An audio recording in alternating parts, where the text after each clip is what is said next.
In 2020, Watchtower released the gayest thing that it has ever made. And no, I don't mean Nicholas King. Now, by 2020, I had already been out of Watchtower for about 2 years. Had I been PME during this time, I would have probably gotten disfellowshipped over this because nothing was going to stop me from writing gay fan fiction about these two. Nothing. I am talking, of course, about the legendary Jade and Neeta videos, which they're living together canonically, so I just want you to keep that in mind while we go through this. The Jade and Neeta videos are known officially on jw.org as Experience the Joy of Disciple Making. They aired as part of a symposium for the 2020 entirely online convention, Always Rejoice. Like I stated before, this was in 2020, and I had not been to a convention since 2018. So, although I have never seen these videos through the eyes of a PME witness, now I wish I had. There's a whole different feeling that I get from Watchtower Media now versus when I was PME. It's like that movie They Live, where you take the glasses off and everything seems normal, but then you put the glasses back on and you can see the world for how it really is. For a POMO, a physically out, mentally out person, there is no taking those glasses off. They are permanently attached to you. So no matter how hard I try, I cannot view these videos the way that they were intended for Jehovah's Witnesses to view them. Where witnesses see a platonic relationship between a JW girl and her student, other people see two chicks who really want to bang. I'm going to go episode by episode here and tell the story the way that it is told through the eyes of Watchtower. Now, the first 3 parts of this series all aired as part of a symposium, I believe, in the 2020 convention, but the final part was actually part of a JW broadcasting episode. So I don't know if there are any others.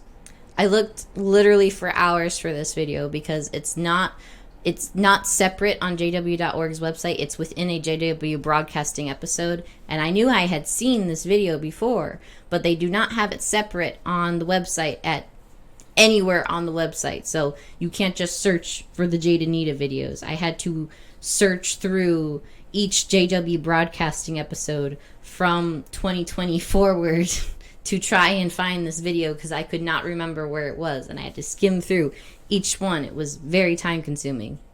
But now I have all 4 of them together. If there are more I do not know, I'm not going through more of those. And we are going to watch them together. Again, this is my 5th time watching them. So the videos start and we get this nice little montage of our main girls, Jade and Neeta. Neeta is this super preppy, near perfect girl who organizes the fruit in her granola bowl. And Jade is presented as lucky if she remembers to put a shirt on before walking out the door. They meet when Neeta is cart witnessing outside of a Subway. So Jade asks our girl Neeta to tell her a Bible truth. Give me a truth. Yeah. Did you know the Bible says you can live forever? Heaven. That's what you're sharing. They have a nice little chat, and it isn't too long before Jade accepts a Bible study. Let's do this. Which, here's the thing. Jade is literally a smart, independent person. She goes to school, she works, she lives on her own. She's got blue streaks in her hair, so you know she's totally punk rock.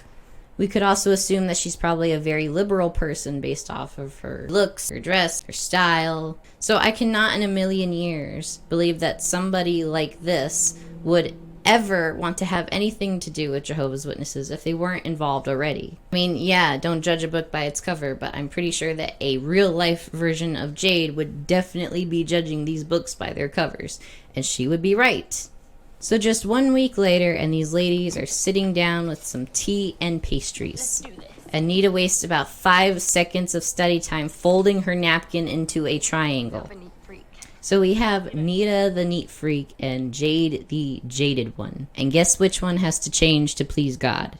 Because it's only going to be one of them. Neeta doesn't need to change a damn thing about herself. I remember this little desire to be perfect as a witness, and maybe I'm nitpicking a little bit, but showing a perfectionist as an example of someone to live by when you are in a destructive cult that wants complete control over every waking moment of your life sounds Very, very bad in my opinion. So a little more time goes by, and Neeta feels like this random girl that she met on the street just isn't taking this cult stuff seriously enough. And she's getting frustrated. For only the first time, she gets a lot worse. That Jade has a life and responsibilities outside of joining a cult. So she asks her roommate, who I don't think has a name. So we shall just refer to her as the name I gave her in my book. And yes, shameless plug time, though it's only shameless because it's free. Adalia. So Neeta asks Adalia for advice, and Adalia asks her what their last study was like. To which Neeta reveals what a bitch she's been to Jade, a girl who is, again, taking time out of her extremely hectic schedule just to sit down and talk cult with her for an hour a week. And as a result, Adalia tells Neeta, hey, you're being very clingy and rude. You only studied with this girl like 2 times. She works, goes to school. She has a whole life outside of the... No, that's not what she says. That's not what she tells her at all. She tells her that if Jade is still showing the slightest bit of interest, then Neeta needs to just keep trying with her. So at their next study, Neeta dresses like she just walked out of an episode of Keep Sweet and Obey. And to thank Jade for still studying with her, she gives her a little hug and is 100% flirting with her. There's no way that you can tell me that she's not. And now Jade is better at showing up for studies, I guess. Because they hugged and Neeta told Jade that she loved studying with her. If I learned anything from this interaction at all, it's that the only thing Jade really wants to study is the color of Neeta's undies, but I digress. They have another study, and it is at this point that Jade confesses that all she wants to do for today is just eat her pastry and chill. So Neeta offers to clean her room for her. Is it really necessary to repeatedly sniff whatever article of clothing this is? And afterwards, Neeta tries to convince Jade to break it off with her boyfriend, I guess. Think any more about what we talked about on Monday? I did. But why would Jehovah make a rule like that? No sex unless you're married? It's totally archaic. It might seem odd, but what quality do you most appreciate about Jehovah? And that is the end of episode 1. I know these aren't really traditional episodes, but referring to them as episodes is way easier than... I don't know how else I would do it, so we're just going to do it this way. Episode 2 starts with, Jesus Christ, Neeta, these outfits! She has worn cute, appropriate JW attire before. What is up with this ultra sister wife culty garb that she's got going on right now? Like, I'm all for women wearing whatever they want, but are you so terrified of turning Jade on with the mere sight of your ankles that you have to dress like this? Really? Well, I guess if Jade isn't doinking anyone anymore, she's going to be tempted, so garb up, I guess. Jade and Neeta get to talking about evolution. Jade believes in evolution, of course, because she's an educated person, and again, if she's so educated and so sure of what she's been taught about the world, then why is she getting involved with Jehovah's Witnesses at all? The theory that Jade is just doing this to get in Neeta's pants makes more and more sense with every single second of these damn videos. There's this really stupid scene where Neeta is doing research on evolution, and apparently the JW explanation of evolution and biology is just too intense for Neeta to comprehend. But eventually she finds the perfect article to share with Jade, and suddenly she comprehends everything and doesn't believe in evolution anymore. Also, just fuck Jade and whatever she was doing on her phone, I guess. So a little more time passes us by, and Neeta is frustrated with Jade again because she still can't get her to the meetings. Ignoring, again, the fact that this woman has a life. She complains to Adalia, and Adalia's answer is to bring other people to study with Jade. Have you tried bringing other people on the study? Well, maybe not everything.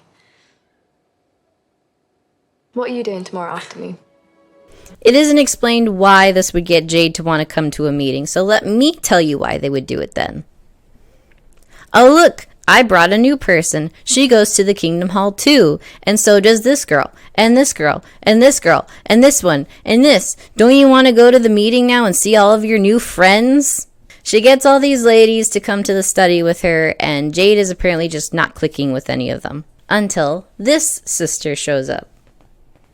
I also didn't catch a name for her, and maybe I'm an idiot, but I'm just going to make one up for her on the spot.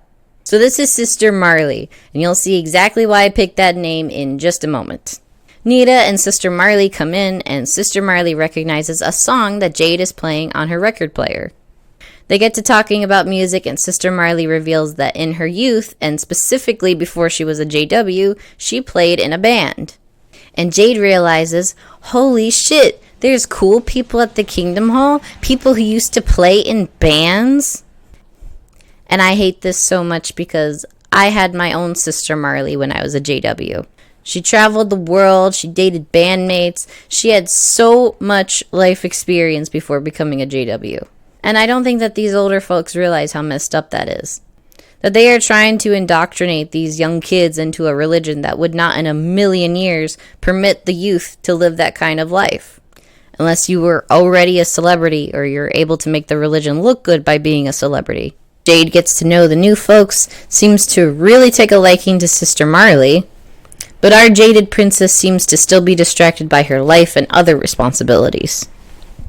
Neeta tells Jade that she should start studying before their studies, because then she'd know the answers before the study and would therefore be better able to comprehend them or something. I don't know.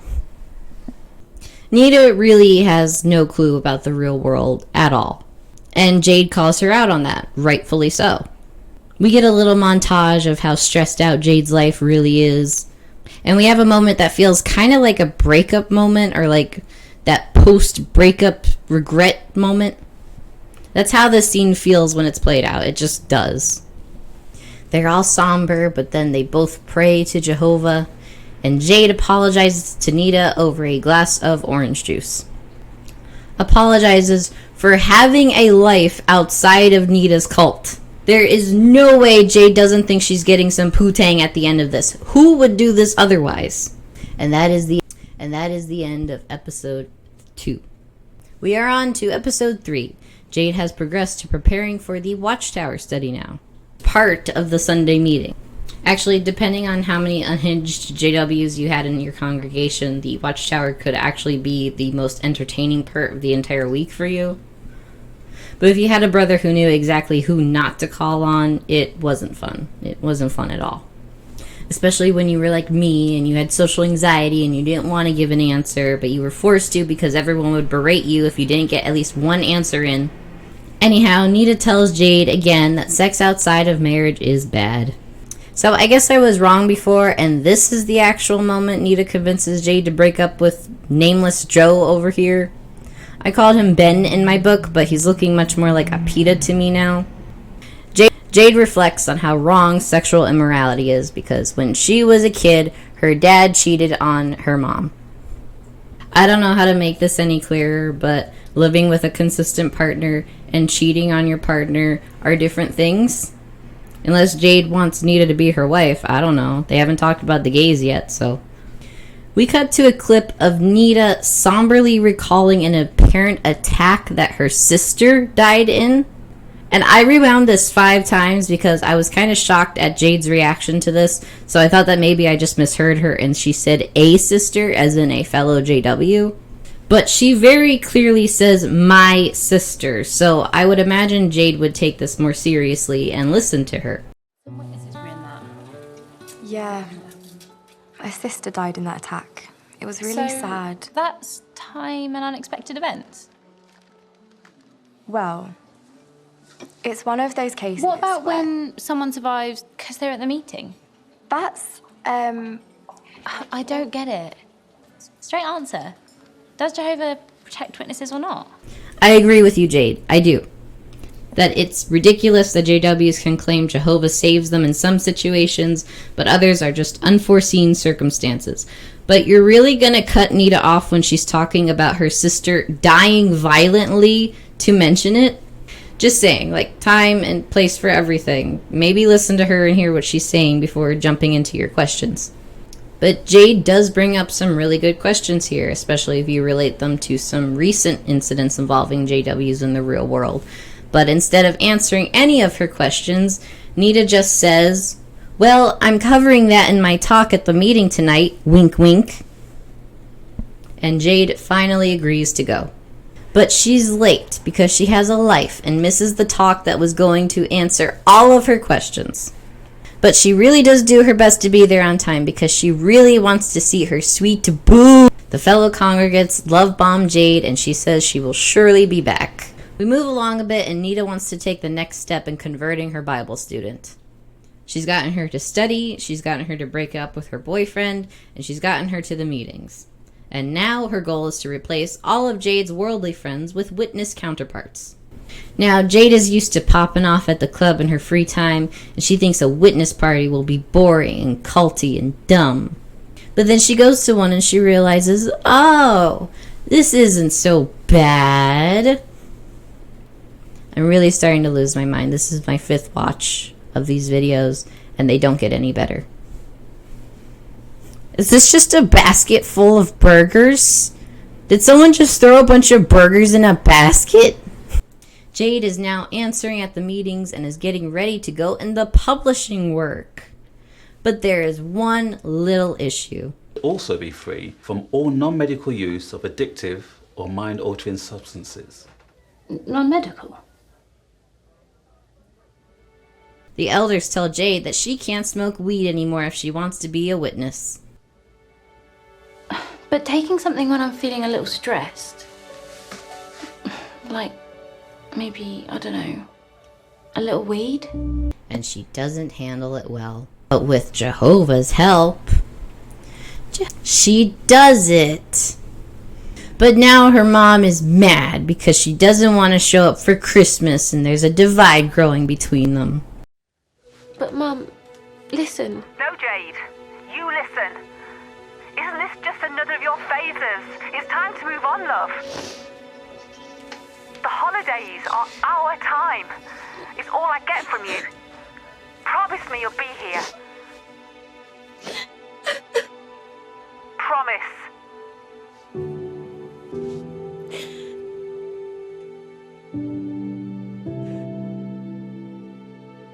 And let me tell you that divide gets only worse, just like everything in these damn videos. So Jade does some soul searching, and for once we see this truly changed woman going from punk to this, and now she's wet. Because of baptism, not because of Neeta, that's for sure. And we saw a pretty cool, fun, independent girl turn into just another J-Dub. Part of the hive mind. And that is the end of episode 3. We are on to the 4th and final part of the Jade and Neeta series, at least to my knowledge. If there's more, I don't know, and I'm not skimming through more JW broadcasting episodes to find out. 2 years, and now Jade, Neeta, and Adalia are all living together. When I first saw this, I kind of went into shock, only because that was my idea that they would end up together. Watchtower has stolen it. Though in my version, they also got married, and I don't see Watchtower stealing that, so. Mom is coming to visit, and this is apparently her first time seeing her mom in a year. Like, they're really putting it out there that your familial relationships are expected to be destroyed by this cult. I guess it's a good thing that these videos weren't made for outsiders. So Jade's mom brings up some good points about the witnesses, and she's clearly done some research. She very calmly explains that she misses how her daughter used to be, how she used to be skeptical and used her brain because she wasn't brainwashed. She shows her some news articles about witnesses, and we can only assume it had a lot to do with CSA and such. In other words, she was being a good mom. You can guarantee that she's been writing on the XJW subreddit, "How can I get my daughter out of this cult?" Jade, what the fuck? Oh, Neeta said that your mother visited. I hope you don't mind. No. Mum's driving me mad. It's like it's her hobby to ruin my life. Jade, what the fuck? Heaven forbid your mother doesn't want you joining a doomsday cult, am I right? Sister Marley explains that she also used to oppose her daughter when she became a JW. Again, I don't know what happened, but Sister Marley used to be really fucking cool. Oh yeah, and this episode, by the way, is called Reject the Voice of Strangers. You could not get more culty if you tried, I swear to God. Jade learns to reject everything her mom says, so she tells her to just stop talking about her religion. And Jade's mom is just like, okay, no. Jade just keeps sticking her fingers in her ears and going, na na na na na na na, child abuse you, na na na na na na na. And suddenly one day, Jade's mom just turns around and is like, how about I don't talk to you about your religion anymore? How about you talk to me about your religion instead? And then it ends. That is the end of episode 4. Really more of an epilogue, but anyways. We got through it. I, as well as most other XJWs or never JWs who ship Jade x Neeta, know that they aren't actually a gay-coded couple or a canonical couple.